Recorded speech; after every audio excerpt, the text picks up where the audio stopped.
beshi ko, ayusin ko pala yung mga gamit namin ni Kylie doon kasi mga beshi ko, ilang araw din namin yun pinalinis. And let's go, gawin na natin. Wala na pa itong cake na, let's go! Go! And mga beshi ko, unahin pala natin ito, diba? Una pa lang, ang dumi na. Let's go! Baba pala natin siya kasi hindi natin siya sa baba ilalagay lahat para maayos natin lahat. Let's go! Go! And babashi ko, nalagay ko na lahat dito. And dito din, nilalagay natin para lahat na maayos. Let's go!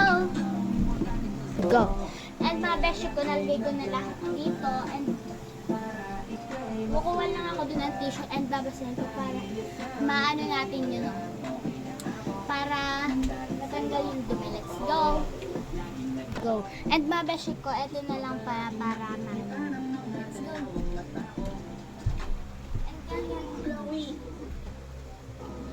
Hindi mo yan papanoodin. Jessica, sinapak mo daw may pasa dito.